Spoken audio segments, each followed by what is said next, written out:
First iteration. Almost paradise. Mike Bowman whistled cheerfully as he drove the Land Rover through the Cabo Blanco Biological Reserve on the west coast of Costa Rica. It was a beautiful morning in July, and the road before him was spectacular, hugging the edge of a cliff overlooking the jungle and blue Pacific.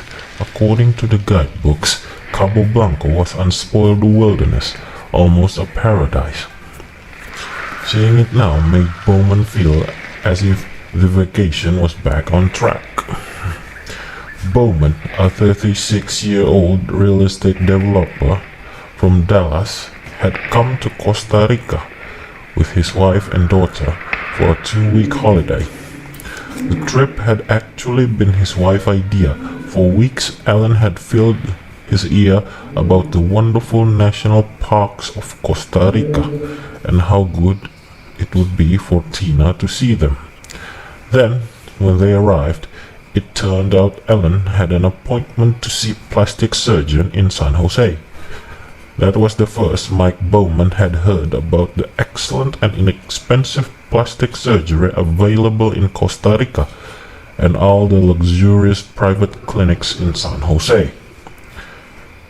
Of course, they had a huge fight. Mike felt she'd lied to him, and she had. And he put his foot down about this plastic surgery businesses. Anyway, it was ridiculous. Ellen was only 30 and she was a beautiful woman.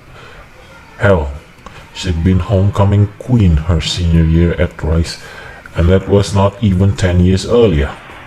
But Ellen tended to be insecure and worried, and it seemed as if in recent years she had mostly worried about losing her looks. That and everything else. The Land Rover bounced in a pothole, splashing mud. Seated beside him, Ellen said, "Mike, are you sure this is the right road? We haven't seen any people for hours." "There was another car 15 minutes ago," he reminded her. "Remember the blue one?"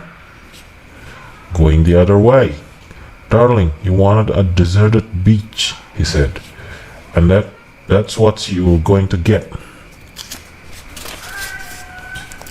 Ellen shook her head doubtfully. "I hope you're right." "Yeah, Dad, I hope you're right," said Christina from the back seat.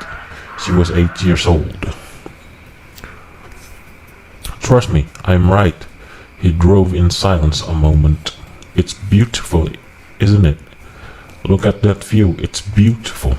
"It's okay," Tina said. Ellen got out a compact and looked at herself in the mirror, pressing under her eyes. She sighed and put the compact away. The road began to descend, and Mike Bowman concentrated on driving. Suddenly, a small black shape flashed across the road, and Tina shrieked, "Look! Look!" Then it was gone into the jungle. "What was it?" Ellen asked. "A monkey." "A monkey?"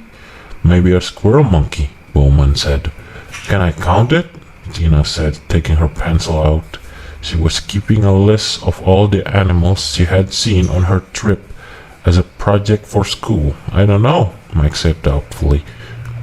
Tina consulted the pictures in the guidebook. "I don't think it was a squirrel monkey," she said.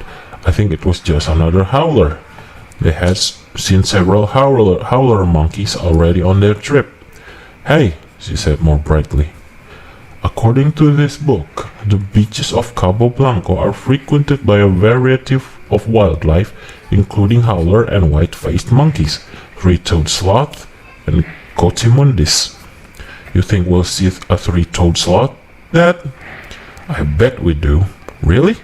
"Just look in the mirror." "Very funny, Dad." The road sloped downward through the jungle toward the ocean. Mike Bowman felt like a hero when they finally reached the beach, a 2-mile crescent of white sand, utterly deserted. He parked the Land Rover in the shade of the palm trees that fringed the beach and got out the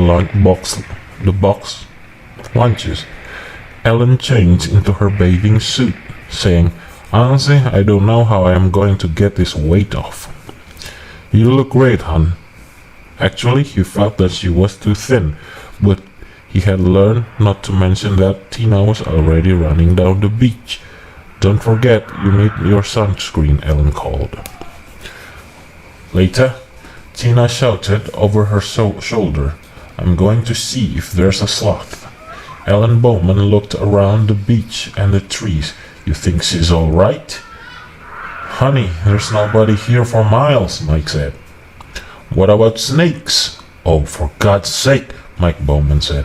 "There's no snakes on a beach." "Well, there might be." "Honey," he said firmly, "snakes are cold-blooded. They're reptiles. They can't control their body temperature. It's 90 degrees on that sand. If a snake came out, it'd be cooked, believe me. There's no snake on the beach." He watched his daughter scampering down the beach, a dark spot on the white sand. "Let her go. Let her have a good time." He put his arm around his wife's waist. Tina ran until she was exhausted, and then she threw herself down on the sand and gleefully rolled to the water's edge. The ocean was warm, and there was hardly any surf at all. She sat for a while, catching her breath, and then she looked back toward her parents and the car to see how far she had come. Her mother waved, beckoning her to return. Tina waved back cheerfully, pretending she didn't understand. Tina didn't want to put sunscreen on, and she didn't want to go back and hear her mother talk about losing weight. She wanted to stay right here and maybe see a sloth. Tina had seen a sloth 2 days earlier at the zoo in San Jose. It looked like a Muppet's character, and it seemed harmless. In any case, it couldn't move fast, and she could easily outrun it. Now her mother was calling to her, and Tina decided to move out to the sun, back from the water to the shade of the palm trees. In this part of the beach, the palm trees overhung a narrow tangle of mangrove roots, which blocked any attempt to penetrate inland. Tina sat in the sand and kicked in the dried mangrove leaves. She noticed many bird tracks in the sand. Costa Rica was famous for its birds. The guidebooks said there were 3 times as many birds in Costa Rica as in all of America and Canada. In the sand, some of the 3-toed bird tracks were small and so faint they could hardly be seen. Other tracks were large and cut deeper in the sand. Tina was looking idly at the tracks when she heard a chirping, followed by a rustling in the mangrove thicket. Did sloth make a chirping sound? Tina didn't think so, but she wasn't sure. The chirping was probably some ocean bird. She waited quietly, not moving, hearing the rustling again, and finally she saw the source of the sounds. A few yards away, a lizard emerged from the mangrove roots and peered at her. Tina held her breath, a new animal for her list. The lizard stood up on its hind legs, balancing on its thick tail, and stared at her. Standing like that, it was almost a foot tall, dark green with brown stripes along its back. Its tiny front legs ended in little lizard fingers that wiggled the air. The lizard cocked its head and it looked at her. Tina thought it was cute, sort of like big salamander. She raised her hand and wiggled her fingers back. The lizard wasn't frightened. It came toward her, walking upright on its hind legs. It was hardly bigger than a chicken, and like a chicken it bobbed its head. As it walked, Tina thought it would make a wonderful pet. She noticed that the lizard left 3-toed tracks that looked exactly like bird tracks. The lizard came closer to Tina. She kept her body still, not wanting to frighten the little animal. She was amazed that it would come so close, but she remembered that this was a national park. All the animals in the park would know that they were protected. This island was probably tame. Maybe it even expected her to give it some food. Unfortunately, she didn't have any. Slowly, Tina extended her hand, palm open, to show she didn't have any food. The lizard paused, cocked his head, and chirped. "Sorry," Tina said. "I just don't have anything." And then, without warning, the lizard jumped up onto her outstretched hand. Tina could feel its little toes pinching the skin of her palm, and she felt the surprising weight of the animal body pressing her arm down. And then the lizard scrambled up her arm toward her face.